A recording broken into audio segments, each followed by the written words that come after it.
Salmos capítulo 126. Quem achou diz: estamos juntos. Quem não achou diz: me espera. Então vamos. Diz assim a palavra do Senhor: quando o Senhor restaurou a sorte de Sião, ficamos como quem sonha. Então a nossa boca se encheu de riso e a nossa língua de... Então entre as nações se dizia: grandes coisas o Senhor tem feito por eles.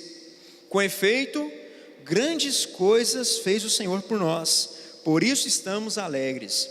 Restaura, Senhor, a nossa sorte, como as torrentes no Neguebe. Os que com lágrimas semeiam, com júbilo ceifarão. Quem sai andando e chorando enquanto semeia, voltará com júbilo, trazendo os teus feixes. Amém. Glória a Deus. Esse é um salmo de alegria, um salmo de vitória, um salmo daqueles que buscaram no Senhor a realização do sonho. Quem aqui um dia acordou de um sonho que não gostaria nunca ter acordado? Estava sonhando, estava ali numa satisfação, numa alegria. Você estava a 2 passos do paraíso, da realização do seu sonho, alcançando, quase pegando. A hora que você chega pertinho daquilo que você tanto almejava ali, aí você olha para um lado: de onde vem esse barulho? Aí aquela imagem vai se desconstruindo quando você percebe o seu celular despertando, 7 horas da manhã, segunda-feira, vamos para a correria. Mas melhor ainda, irmãos, é quando a gente realmente realiza um sonho na vida real, na realidade. E a alegria é tão grande, a gente fica tão eufórico, a gente fica tão entusiasmado, que a gente não quer nem dormir mais. Eu lembro quando eu comprei a minha moto, primeiro automóvel que tive. Uma motinha, uma Bros 125, vermelha com preto. NFZ 6768 é a placa dela, lembro até hoje. Isso há um tempo atrás, uns 12 anos atrás. Irmãos, quando eu peguei aquela moto na Honda, eu montei nela, eram umas 3 horas da tarde. E aí eu fui para casa, e aí eu fui já fazer uns serviços nela, e Deus me abençoou tanto, porque eu tirei a minha habilitação, eu comecei a fazer o processo da habilitação e eu já pagava o consórcio da moto. Quando eu fui concluí, quando eu fui aprovado, eu recebi a notícia que eu tinha sido contemplado na moto também. Eu falei: nossa, mas que bênção, cara. Eu consegui tirar a moto antes da habilitação, eu fui pegar a habilitação do Detran com a moto, não estava com habilitação ainda. Tem um pessoal que é agente aí, né, de trânsito, mas já foi há 12 anos atrás, irmão. Não adianta também multar agora, né? Cheguei lá, peguei aquela alegria, né, e aí eu fiquei andando na moto o dia inteiro. Irmão, 3 horas da manhã eu estava andando na moto, estava mesmo, não queria dormir de jeito nenhum. Eu vi a foto de um cara que comprou uma moto de cross. A foto ele colocou ele deitado na cama, abraçado com a moto, na cama. Eu falei: minha vontade era fazer isso. Depois que eu vi, eu falei: nossa, eu fiquei esse mesmo sentimento. Irmãos, quem nunca ficou assim? Quando você comprou seu automóvel, seu carro, sua moto, quando você conquistou sua casa, você não quer sair dentro da casa mais, tem certeza. Eu ainda não consegui a minha. Mas agora, melhor do que tudo isso, irmãos, do que essas bênçãos que a gente recebe e que Deus vai agraciando a gente ao longo da nossa vida, né? São as bênçãos espirituais, são as bênçãos eternas que Deus tem para nos dar, que Deus tem para entregar para a igreja. E quando a gente lê esse texto aqui, esse povo estava falando de um presente, de uma conquista que eles sonharam há muitos anos, que não foi de uma família, que não foi de um século, mas foi de uma nação, e que vem sendo construída ao longo de muitos anos. há mais de 1000 anos. Quando Deus chama Abraão, ele fala: sai da sua terra, da sua parentela, e eu vou te levar para um lugar, para uma terra. E essa terra é a terra prometida, a terra de Canaã. É a terra que mana leite e mel. E quando o salmista está falando aqui, que quando Deus restaurou a sorte de Sião, ele se refere a essa terra. Irmãos, é um povo sofrido, é um povo que enfrentou muitas batalhas, é um povo que passou, que viu muita morte, que viu o seu povo padecendo, que viu seus filhos sendo mortos à sua frente, travando batalhas para chegar no lugar onde eles sonhavam. E às vezes com a gente acontece assim, irmãos. Nós que estamos nessa caminhada, na caminhada da fé, nós almejamos uma vida eterna, a terra prometida, um lugar aonde haverá o descanso. Só que nessa caminhada a gente vê muito sofrimento. A palavra de Deus fala que o caminho é um caminho de vida eterna, é um caminho de graça, é um caminho de verdade, é um caminho de luz, mas é um caminho estreito, um caminho apertado. E aí eles começam falando de Sião. Sião era um monte que existia perto de Jerusalém. Sião era uma fortaleza que existia perto da cidade, que antes de chamar Jerusalém era chamado Jebuseus, a cidade dos Jebuseus, Jebus. Os Jebuseus foram os primeiros a edificar essa cidade. Eles construíram a cidade. E essa cidade ficava ali dentro ou atrás dessas colinas, de várias colinas, aonde uma delas é chamada de Sião, ou Tizion. E aí quando Davi ele vem conquistando as cidades, ele conquista a cidade dos Jebuseus e se torna Jerusalém. E aí mais tarde depois, quando Davi morre, o seu filho Salomão constrói um templo. E constrói aonde esse templo? Aonde, irmãos? No monte Sião. Então Sião, ela significa muitas coisas. Sião representa muitas coisas nas nossas vidas. Representa para aquele povo e representa para esse povo, o povo de hoje, o povo de Deus, para você, amém? Sião representa um lugar de adoração. Sião representa a cidade de Davi. O Monte Sião representa o templo onde se adorava o Deus vivo. Presta atenção, quando ele fala, ficamos como quem sonha quando Deus restaura Sião. Sabe por quê? Porque Deus tem restauração para um povo que se fideliza com Ele. Um povo que clama o teu nome, um povo que segue Jesus. E esse povo, irmão, é você. Esse povo é o povo da sua casa. Tem restauração para os nossos lares. Tem restauração para as nossas famílias, tem restauração para os filhos, tem restauração para os casamentos. Porque o nosso casamento é o lugar onde Deus habita. Nós somos templo do Espírito Santo. Nós somos a habitação do Senhor, nós somos o Monte Sião. Você é o Monte Sião, aonde se instalou o templo de Deus. Acontece, irmão, que nessas caminhadas a gente vê muito desastre. Enquanto o povo caminha para um alvo, os inimigos se levantam.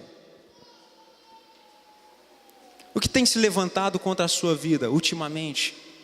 Quais são os desafios que estão sendo colocados diante de você nessa caminhada? Quais são os problemas?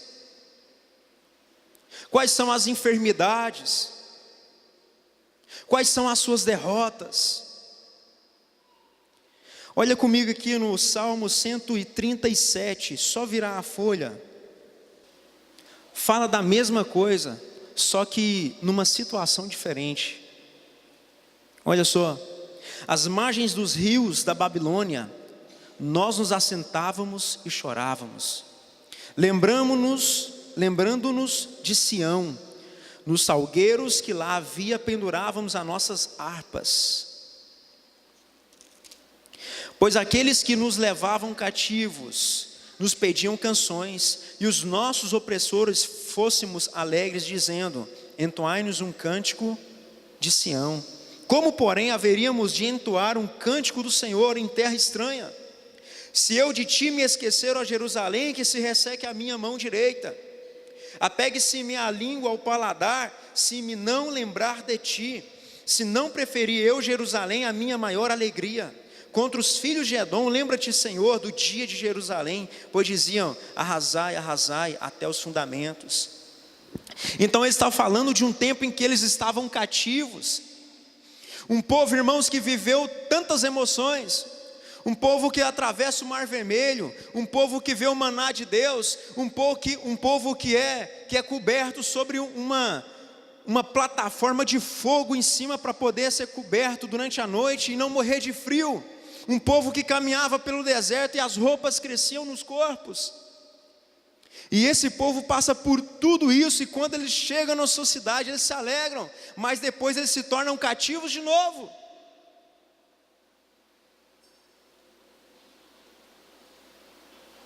Nós aceitamos Jesus, e quando nós aceitamos Cristo,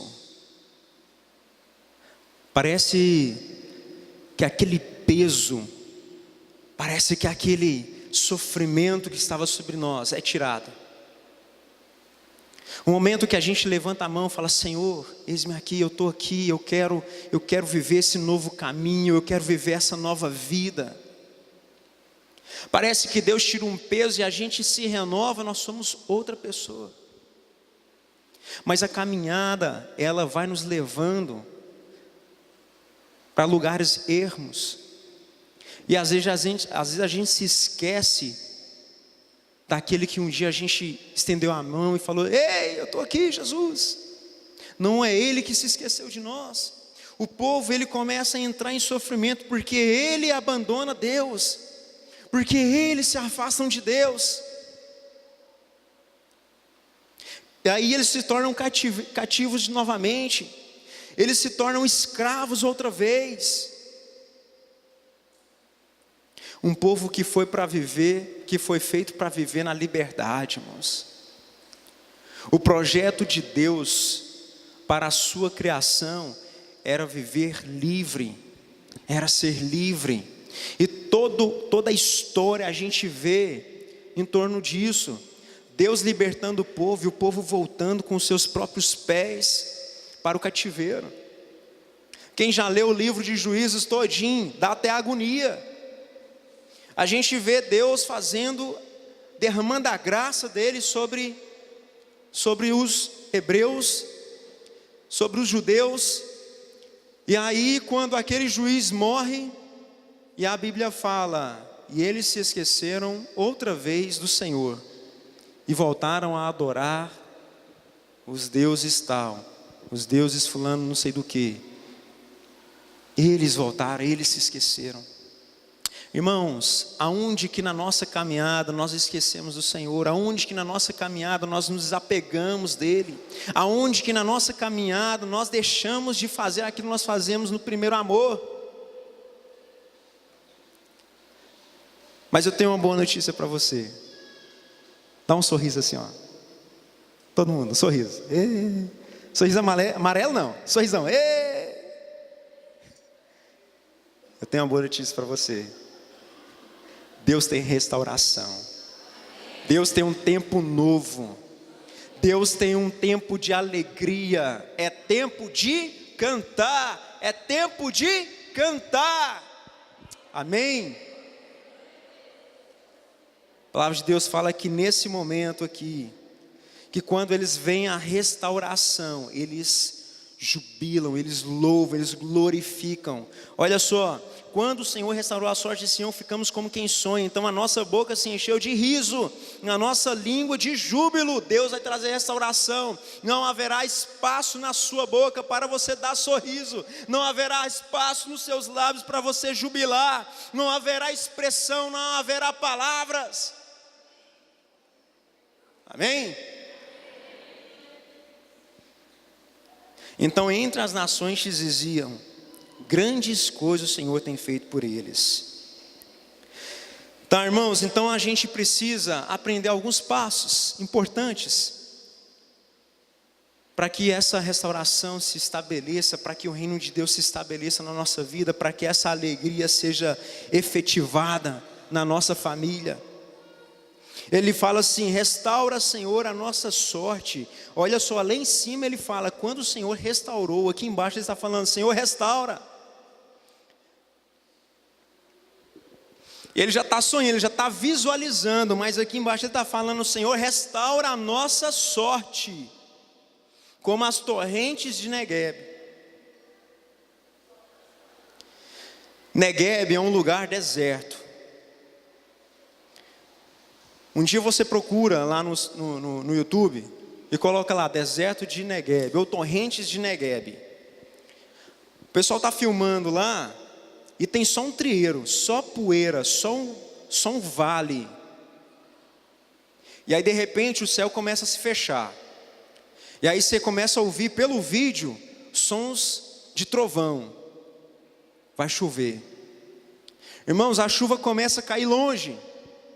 Começa a cair longe, e de repente as pessoas olham e filmam um pouco mais distante assim, você começa a ver um filete de água, uma água suja, barrenta vindo, escorrendo por aquele lugar que só tem pó, só tem poeira, só tem deserto, e a água vai descendo, e um pouquinho depois que ele está filmando, as águas já encheu todo aquele lugar lá, virou um rio, não tem nem barro mais.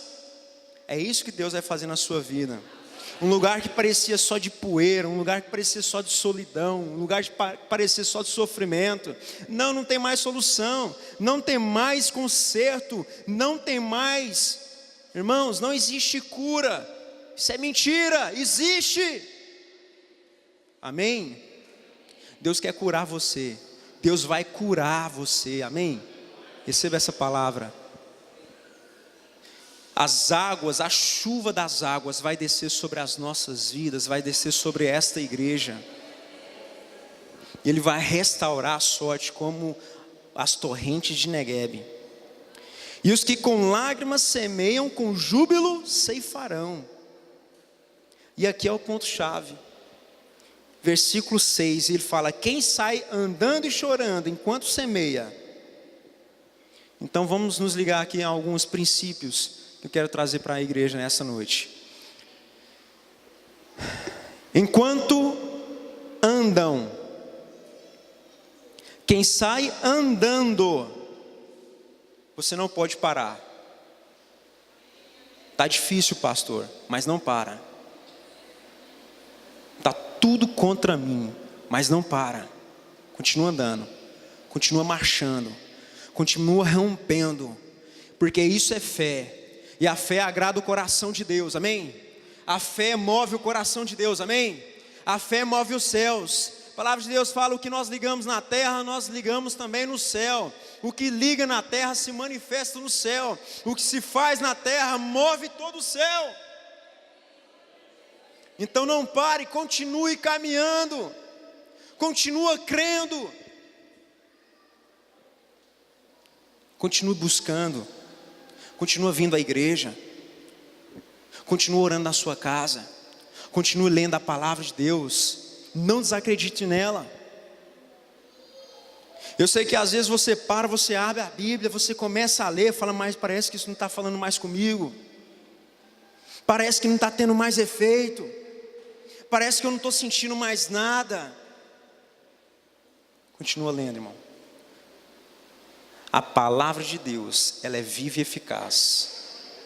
A palavra de Deus, ela é a palavra de Deus. Ela não contém e ela não se torna. Ela é. Ela é. Às vezes, irmãos, o que a gente precisa é aprender a manusear a palavra de Deus. Vou falar uma curiosidade para você. Isso aqui é chamado de Bíblia, e Bíblia vem do latim, e o significado original é biblioteca. A biblioteca é aquilo que contém livros, então existem vários livros aqui. E quando você vai pegar um livro para você ler lá na sua casa, você pega um livro lá, escolhe um livro. Qual que é o livro que você gosta de ler, Jonathan? Fala um nome, um livro que você leu. Poder da Mulher que Ora. Aí alguém te indicou. Aí, Ana, lê o livro O Poder da Mulher que Ora. Aí a Ana vai lá na livraria, compra o livro, aí pega o livro, aí ela vai lá na página 48 do livro. Aí ela pega um texto lá que fala alguma coisa. É assim que você lê um livro? Não é. O livro a gente começa do começo. Parece burrice falar isso, mas não é. É porque a gente tem um costume de abrir a Bíblia, deixa eu ver aqui onde que é. A meditação, irmão, a leitura, o ensino, ela é feita assim.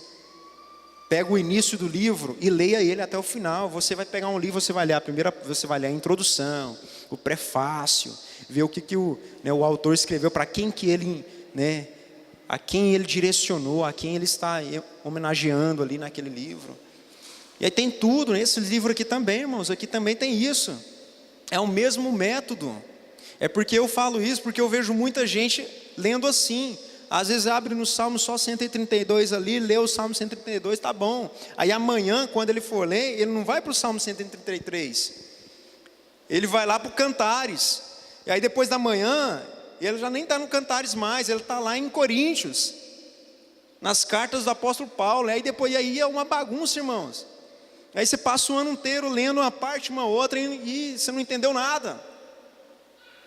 Porque Deus tem uma mensagem em cada livro, tem um início, um meio, um fim, tem um conteúdo, tem algo escondido, tem um tesouro escondido, porque Ele quer revelar para você. Mas é para aquele que vai cavucar, é para aquele que vai abrir buraco nessa terra. Amém? Começa a cavucar. Então não pare de andar, irmãos. Quem sai andando, não fique parado. E chorando. Quem sai andando e chorando, o nosso choro, as nossas lágrimas é que vai regar a terra. O choro é a agonia que nós colocamos diante de Deus. O choro é quando a gente agoniza na presença do Senhor, em oração, em busca, em intercessão. Só que a igreja parou de interceder. A igreja parou de se levantar de madrugada. Eu não estou falando dessa não, estou falando da igreja, em geral, o corpo de Cristo, irmãos. Parou de buscar o fervor, de se agonizar. Parou de ansiar pela presença de Deus. Então é andando e chorando. É em sofrimento mesmo, irmãos. Nossa, está difícil, mas você está ali, de joelhos dobrados. Nossa, está tudo contra a minha vida. Mas você está de olhos fechados, você está visualizando aquilo que Deus já vai efetuar na sua vida. Porque tanto querer quanto realizar pertence a Ele e não a nós. O que pertence a nós é dobrar os nossos joelhos e chorar na presença do Senhor. Andando e chorando. Enquanto, vamos lá? Enquanto semeia. Então o segredo está aqui, irmãos. Existe uma lei que ela foi constituída por Deus e ela não pode ser revogada. A lei da semeadura. Você não é obrigado a semear, você não é obrigado a plantar. Mas se plantar, você colhe. A palavra de Deus fala: aquilo que o homem semear, ele fará. Então nós precisamos semear, jogar semente. Então é por isso que a gente precisa caminhar. Ninguém planta, ninguém semeia parado. No tempo antigo, quando o homem, não tinha maquinário, não tinha toda essa modernidade, não tinha toda essa aparelhagem, essas máquinas, como é que ele saía semeando? Como é que plantava? Da cadeirinha de balanço jogando a semente. Não era andando. E a semente. Agora, irmãos, como semear? Como semear? A gente precisa aprender. Segundo Coríntios, capítulo 9, versículo 6, fala: aquele que semeia pouco, pouco também ceifará. Mas aquele que semeia com fartura, com abundância, ceifará. Quando você sair para semear, semeia muito. Semeia muito, semeia bastante. Semeia com fé, com muita alegria. Deposite muita alegria, muito amor.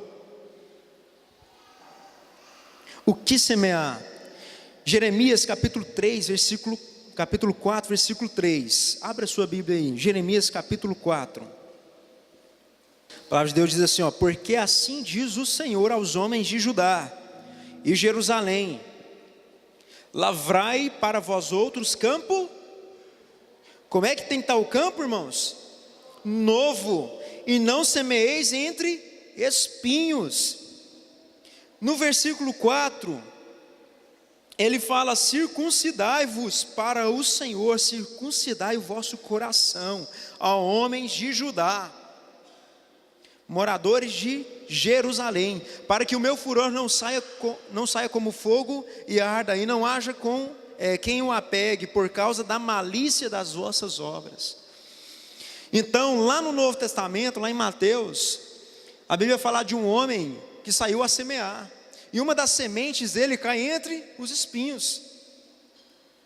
E aí os espinhos começam a crescer, e aí vai e abafa essa semente, a semente até brota, até começa a dar ali um caulezinho, uma plantinha, uma florzinha, aí de repente ela vai e é sufocada pelos espinhos.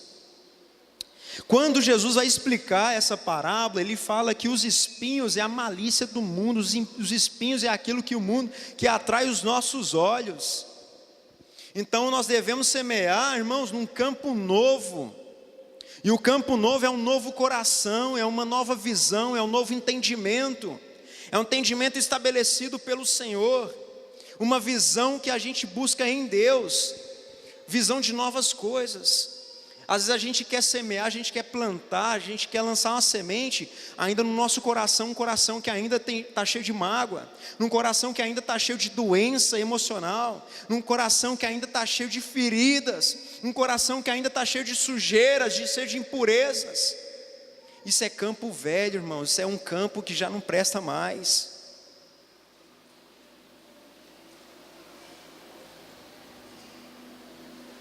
Vai semear, irmãos? Semeia perdão. Vai semear, semeia amor. Vai semear, semeia alegria. Semeia justiça. O que semear?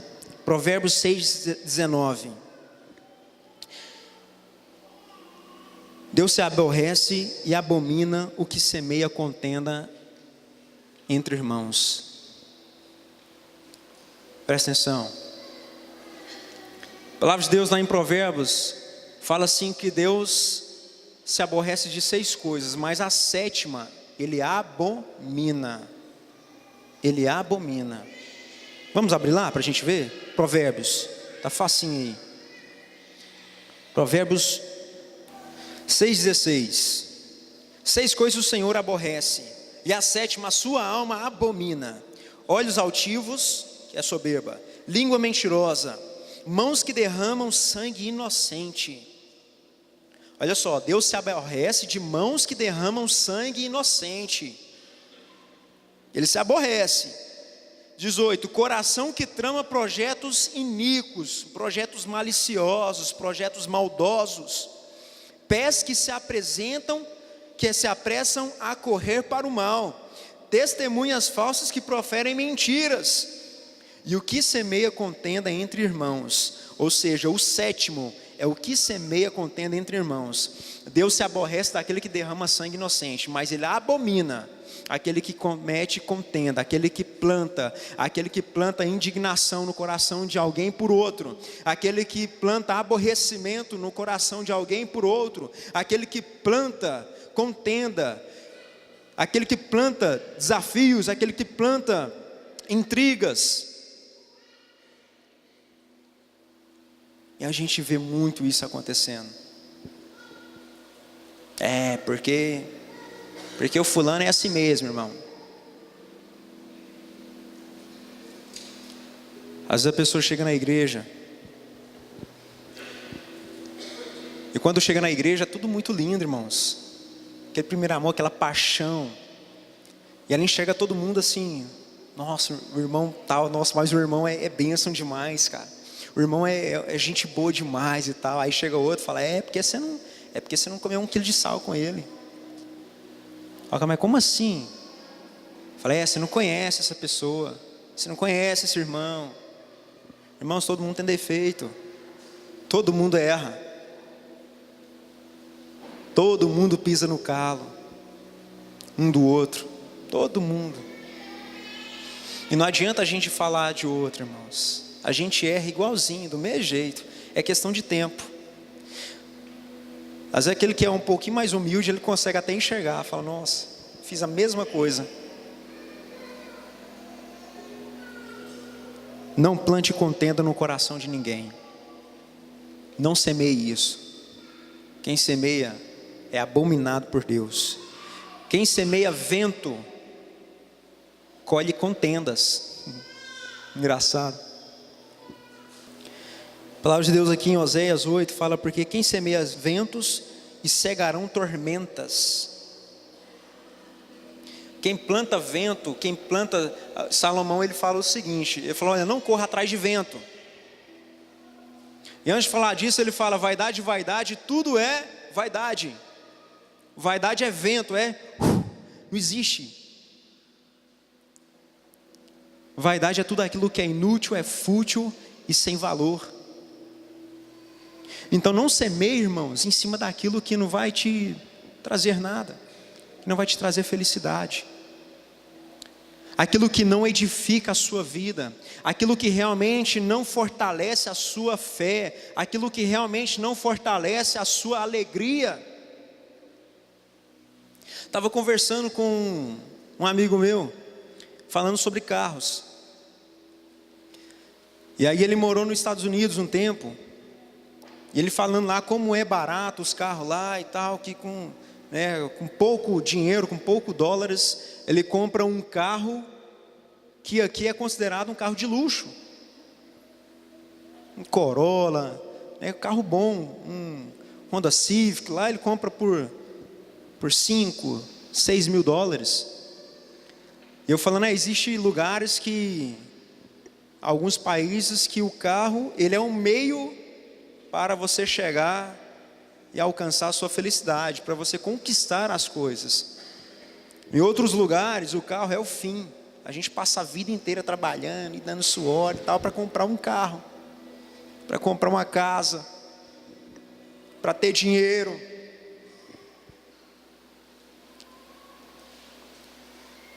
O dinheiro não é o fim. O dinheiro é um meio. O dinheiro é uma ferramenta. Vou falar o que eu ouvi. Quando o pedreiro, ele termina de construir, realiza a obra, ele pega lá o martelo dele, ou o serrote, ou sei lá, um instrumento que ele utilizou para fazer a obra, ele pega, abraça, nossa, parece que é bom esse serrote, que maravilha esse martelo, nossa, é tudo que eu sonhei na minha vida. Ele faz isso? Não faz. A gente faz isso com dinheiro. E o dinheiro é só um instrumento, é só uma ferramenta para a gente poder alcançar a nossa felicidade, para nos proporcionar algo. Ela não é o fim. Não é o fim. Então é fútil, é inútil. Porque tem gente que tem dinheiro, mas não tem nada, é pobre. Assim como tem gente que também não tem dinheiro, não tem nada mesmo também. Então não semeie nisso. Oséias capítulo 10, versículo 12. O Senhor fala: então eu disse, semear para vós outros em justiça, e ceifai segundo a misericórdia do Senhor. Semeie, irmãos, aquilo que valoriza a outra pessoa. Semeie vidas. Quão formosos os pés daqueles que anunciam a palavra do Senhor, aqueles que anunciam as boas novas. É caminhando e chorando. Você vai semear, irmão? Fala da palavra de Deus, não perca a oportunidade. Você quer ver restauração? Fala da restauração para outro.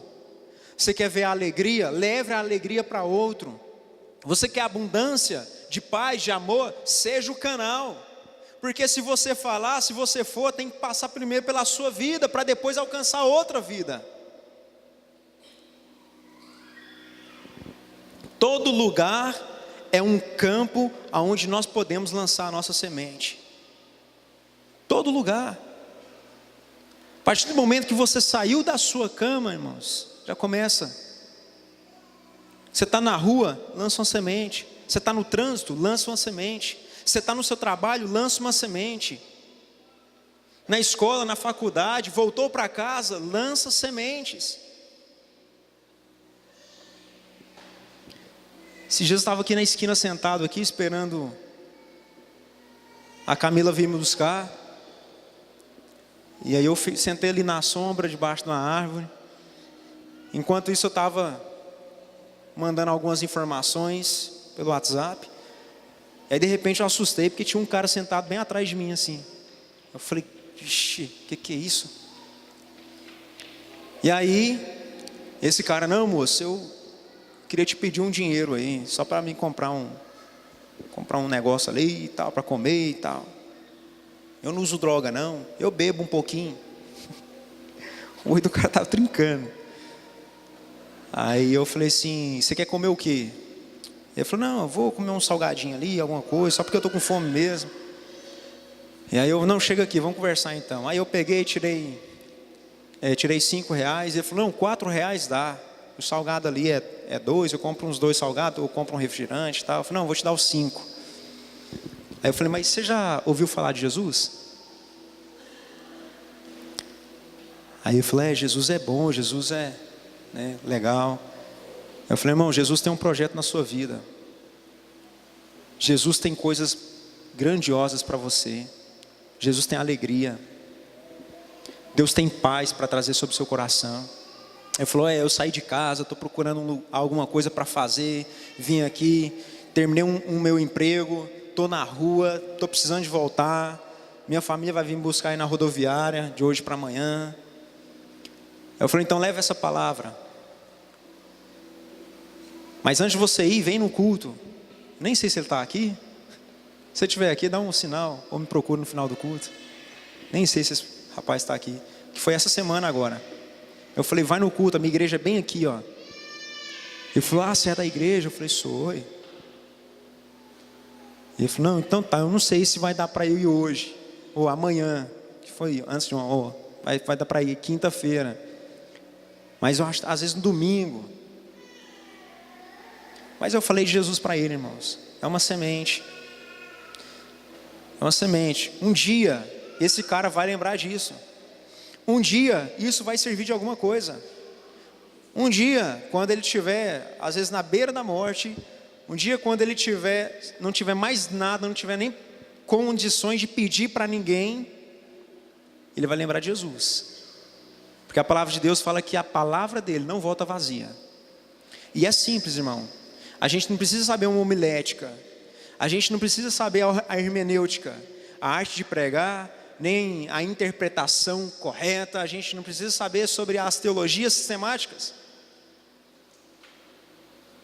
A gente precisa saber quem é Jesus e buscar Ele a cada dia. A gente precisa saber quem Ele é na nossa vida e o quanto nós temos dEle. Porque se a gente não tem, a gente não pode dar, a gente não pode oferecer. E se a gente não tiver semente no nosso bolso, a gente não pode lançar também. Então é na busca, irmãos, enquanto você caminha e chora, é que Ele vai depositando a semente para que você possa lançar. Se você é um canal de bênção, se você é um canal de Deus, o primeiro a ser abençoado é você. O primeiro a receber é a sua família.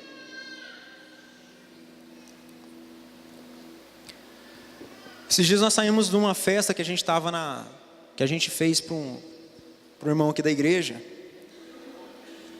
que ele vai casar, e a gente assamos uma carne na casa do irmão. E aí eu saí da casa dele, eu estava no meu carro, a Camila estava no carro da mãe dela, que a mãe dela estava viajando, e ela estava com as meninas enquanto a gente estava com os homens, separado. E aí depois ela foi para lá e aí voltando para casa, ela foi no carro da mãe dela. E eu fui logo atrás, só que eu enrolei um pouco lá ainda. E aí quando eu saí, eu falei, nossa, a Camila tá sozinha, eu vou acelerar para ela não entrar em casa sozinha. E aí comecei a ir, e a rua que eu estava era mão minha, só que tinha alguns cruzamentos. E aí 2 quarteirões antes de chegar em casa, tinha um cruzamento e eu pensei, eu vou buzinar para, se tiver passando algum carro, o cara já sabe, né? Dar luz alta, buzinar e tal. Eu não queria deixar essa chegar sozinho, já era tarde, quase 1h da manhã. E aí fiquei buzinando, e passei do cruzamento. Aí eu percebi que tinha um carro parado numa casa. A rua da minha casa morre nessa casa. Eu moro aqui no Gameleira. E aí eu ia virar bem na onde esse carro estava. Esse carro estava estacionado de frente à casa. E o portão meio aberto. E eu vi que os caras começaram a sair de dentro da casa lá, com um monte de trem na mão, entrou no carro e acelerou. Porque eu abuzinei. Certo? Eles pensaram que eu era o dono da casa e estava buzinando porque estava vendo que eles estavam roubando lá. E eles saíram tudo apavorado. E aí eu até tinha visto um giroflex na rua da frente, assim, o reflexo, né? Eu achei que era a polícia, cheguei lá, era o fiscal, aquele fiscal de som, né? Aqueles que sempre vêm aqui. Vinha, né? Hoje não vem mais, graças a Deus. E aí eu peguei, aí não deu certo, os caras vazaram, fugiram com os trem. E eu passei de volta ali na porta da casa, e o portão aberto, e assim, me deu uma dor no coração, de dó. E de raiva. Mas eu entrei em casa, e a hora que eu entrei dentro de casa, a Camila desesperada, porque ela tinha visto o carro também, ela ficou rodeando o quarteirão. E aí nessa rodeada de quarteirão eu vim atrás dela, e aí ela vendo um farol alto, ela começou a correr de mim. Eu liguei para ela e falei, amor, sou eu, não corre não. Ela falou, onde você está? Eu falei, não, estou atrás de você aqui, você está correndo de mim, volta para casa aí. Ela voltou, a gente entrou, guardou o carro. A primeira coisa que eu lembrei, né, foi do Salmo 91. 1000 cai ao teu lado, 10.000 à tua direita, mas isso não é atingido. Irmãos, várias coisas acontecem ali. Não quer dizer que a gente não vai passar por isso, a gente passa. Eu fui assaltado, nós fomos assaltados, jovens. Um dia a gente saiu para o pit dog, a gente foi todo mundo assaltado lá, rendeu todo mundo, levou o celular de todo mundo. Só que todo mundo recuperou seus pertences, ninguém ficou ileso, ninguém levou prejuízo. Irmãos, eu vejo a graça de Deus até nisso. Até quando a gente passa por um problema, Deus, Ele é mais. A proteção dEle está ali, em questão de minutos, quase horas, 1 hora eu acho aproximadamente. O pessoal já ligou, falou, nós já pegamos os caras aqui, se vocês quiserem pode vir aqui. A gente passou a noite lá na delegacia, mas recuperamos tudo. Então a bênção de Deus passa por nós, amém? Quando eu oro, irmãos, toda vez que eu vou orar à noite lá em casa, eu oro pelo quarteirão da minha casa, pelo quarteirão, pela rua inteira, pelo meu bairro, eu oro. No meu quarteirão ali, se aconteceu, eu não estou sabendo.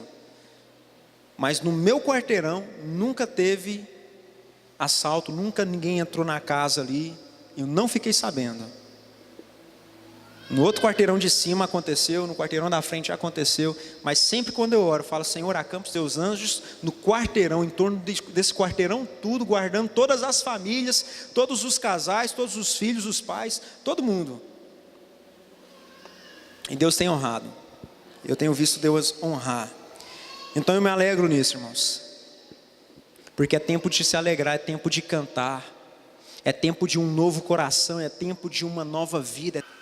Ainda que esteja difícil, é tempo de cantar, amém? Eu quero que você tome posse dessa palavra, e que você saia daqui hoje abençoado.